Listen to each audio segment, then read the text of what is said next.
Hello everyone, cooking passion পিয়ালিতে তোমাদের সকলকে জানাই আরও একবার স্বাগত। চলে এসেছি আজকে পিয়ালি রান্নাঘরে। পিয়ালি আজকে রান্না করবে কালারফুল একটা রেসিপি। তো খুব চটজলদি, খুব কম সময়ে এই রেসিপিটা তৈরি করে নেওয়া যায়, আর খেতেও অসম্ভব সুন্দর হয়। তো চলো এই রেসিপিটার জন্য কী কী লাগছে সেগুলি দেখে নেওয়া যাক।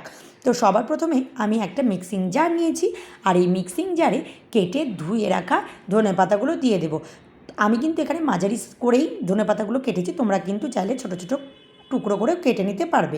এগুলো এখন পেস্ট করে নিয়ে নিয়েছি। অন্যদিকে একটা পাত্র নিয়েছি, ওর মধ্যে দিয়ে দেবো 1 বাটি ময়দা। এখানে আমি ময়দা নিয়েছি, তোমরা কিন্তু চাইলে গমের আটাও নিতে পারো। তো আমি এখানে 1 বাটি ময়দাই নিয়েছি, তোমরা পরিমাণ মতো নেবে। এবার এই 1 বাটি ময়দাতে আমি এখানে অ্যাড করব হাফ বাটি সুজি, মানে তোমরা যতটা পরিমাণ ময়দা নেবে তার অর্ধেকটা সুজি নেবে। এবার আমি যেই পেস্টটা বানিয়ে রেখেছিলাম ধনেপাতার, সেটা এখন দিয়ে দেবো একটু একটু করে। আর এই ধনেপাতার পেস্টটা যেই মিক্সিং জারে বেটেছিলাম, পেস্টটা বানিয়েছিলাম, সেই পেস্টটার মধ্যে একটু এখন লবণ দিয়ে দেবো। তোমরা যে যেমন লবণটা খাবে সেই পরিমাণ মতোই দেবে। এবার একটু একটু করে জল দিয়ে আমি একটা পেস্ট তৈরি করে নেব। আর এই পেস্টটা কতটা থিকনেস হবে তোমরা কিন্তু আমার এই ভিডিওটা পুরোটা দেখলেই বুঝতে পারবে। খুব একটা কিন্তু প্রথমেই জল বেশি দেবে না, অল্প অল্প জল দেবে আর অল্প অল্প করে গুলে নিতে হবে। তো আমি তোমাদের থিকনেসটা দেখিয়ে নিচ্ছি, ঠিক এই রকম করে মেখে নিতে হবে। এটা কিন্তু খুব সুন্দর করে ধীরে ধীরে যত্ন করে মেখে নিতে হবে। তো আমার মেখে নেওয়া হয়েও গেছে। এটা কিন্তু আমি 30 ঘন্টার জন্য ঢাকা দিয়ে রেখে দেবো। তোমরা কিন্তু চাইলে 1 থেকে 1.5 ঘন্টাও ঢাকা দিয়ে রেখে দিতে পারো। যত বেশি পরিমাণ ঢাকা দিয়ে রাখবে ততটাই বেশি সুজিটা ফুলে যাবে। তো আমি আধ ঘন্টা 30 মিনিট পরে ফিরে এলাম। দেখো সুজিটা কতটা ফুলে গেছে এবং কিন্তু সেটও হয়ে গেছে, আর অনেকটা কিন্তু ঘনও হয়ে এসেছে। এবার এর মধ্যে দিয়ে দেবো আমি আগে থেকেই সেদ্ধ করে রাখা আলুটা আমি আগেই সেদ্ধ করে ম্যাশ করে নিয়েছিলাম। এবার এই মধ্যে এই ব্যাটারের মধ্যেই আমি এখন আলু সেদ্ধটাও দিয়ে দেবো। দিয়ে আবারও সব কিছু উপকরণ ভালো করে মেখে নেবো। তার আগে একটু দিয়ে দেবো চাট মশলা। আমি এখানে কিন্তু চাট মশলা দিয়েছি, তোমরা কিন্তু চাইলে বাড়িতে তৈরি করে রাখা মশলাটাও দিতে পারো। আর দিয়ে দিতে হবে বেকিং পাউডার। খুব সামান্য পরিমাণে আমি বেকিং পাউডার দিয়েছি। আর এই চাট মশলাটা আমার ভীষণ ফেভারিট, তাই আমি এই চাট মশলাটাই ইউজ করি। তো দেখো, আর এই থিকনেসটা কিন্তু ঠিক এই পর্যায়ে থাকবে। এবার একটা চাটু বসিয়ে নিয়েছি, আর এই চাটুর মধ্যে এখন অল্প করে তেল ব্রাশ করে নেব। আর দিয়ে খুব একদম হাই ভলিউম দিয়ে তেলটা গরম করে নিতে হবে। তারপরে মিডিয়াম রাখলেই হয়ে যাবে মোটামুটি।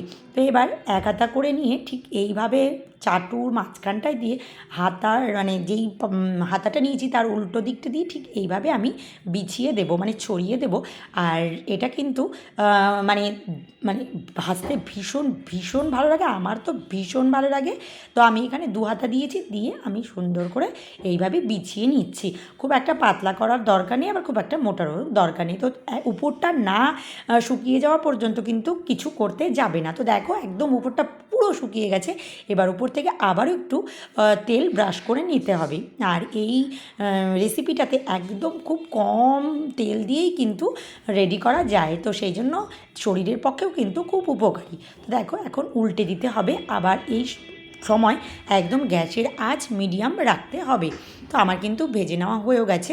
এই দেখো কত সুন্দর লাগছে বলো, অসম্ভব মজাদার একটা রেসিপি। তোমরা কিন্তু এখানে ধনেপাতার বদলে পালং শাকটা ইউজ করতে পারো। তো আমার ধনেপাতাটা ভীষণ ফেভারিট, তাই আমি এখানে ধনেপাতা দিয়েই করলাম। আমি কিন্তু এর আগে আমার একটা রেসিপিতে আমি পালং শাক দিয়েই দেখিয়েছিলাম। আমি আবারও একটু তেল ব্রাশ করে নিলাম, নিয়ে ঠিক এইভাবে আমি 2 হাতা ব্যাটার দিয়ে আমি ঠিক এইভাবে একই প্রসেসে যেভাবে করেছিলাম সেইভাবে ঠিক একই প্রসেসে আমি এখন পুরোটাই এইভাবে বিছিয়ে দেব। আর ওই যে বললাম, যতক্ষণ পর্যন্ত কিন্তু উপরেরটা না শুকিয়ে যাবে ততক্ষণ পর্যন্ত কিন্তু কোনো কিছু হাত দেওয়া যাবে না। তো দেখো এবার আবারও শুকিয়ে গেছে, এবার উপর থেকে আবারও একটু অয়েল ব্রাশ করে দেবো। আর বললাম না খুব অল্প পরিমাণ তেল লাগে, সেই জন্য আনহেলদি কিছুই না, পুরোটাই হেলদি খাবার। এটা কিন্তু তোমরা বাচ্চাদের টিফিনেও দিতে পারো, আবার সন্ধেবেলাও খেতে পারো, বা সকালবেলাও নাস্তা হিসাবেও খেতে পারো, তোমাদের যেমন খুশি তেমন হিসাবেই খেতে পারো। হাতে যদি কম সময় লাগে মানে থাকে, আর যদি আলু পরোটা খেতে ইচ্ছে করে তাহলে অবশ্যই এইভাবে বানিয়েও কিন্তু খেতে পারো। তো আমি এক এক করে এখন সবগুলোই পরোটা ভেজে নেব। তো দেখো কতটা নরম হয়েছে, তোমাদেরকে আমি জাস্ট দেখিয়ে দিচ্ছি, আর কতটা তুলতুলে। বয়স্কদের খাওয়ার পক্ষে কিন্তু ভীষণ উপযোগী। আর দেখো অনেকগুলোই হয়েছে, আরও হয়েছে ওইদিকে আমি রেখে দিয়েছি। আমি জাস্ট দেখাচ্ছি যে একটা মানে কত সুন্দর একটা রেসিপি। আর তোমরা কিন্তু অবশ্যই একবার হলেও বাড়িতে ট্রাই করো। আর আমার এই চ্যানেলটা এখনও যারা সাবস্ক্রাইব করনি তারা প্লিজ ওই সুন্দর সুন্দর আঙুলগুলি দিয়ে সাবস্ক্রাইব করে আমার পাশে থেকো। আর যারা ফেসবুক পেজ থেকে দেখছো তারা প্লিজ ফেসবুক পেজটাকে ফলো করে দিও। তো চলো একটু কেটে নিয়ে জাস্ট দেখিয়ে না যাক। এটা কিন্তু তোমরা টমেটো কেচাপ দিয়েও খেতে পারো, আবার এখানে কিন্তু আলুর ভাজা দিয়েও খেতে পারো। তো টমেটো কেচাপটা দিয়েই বেশ সুন্দর করে খাওয়া যায়। তো আজকের এই রেসিপিটা তোমাদের কেমন লাগলো অবশ্যই জানিও। টাটা, সকলেই খুব ভালো থেকো।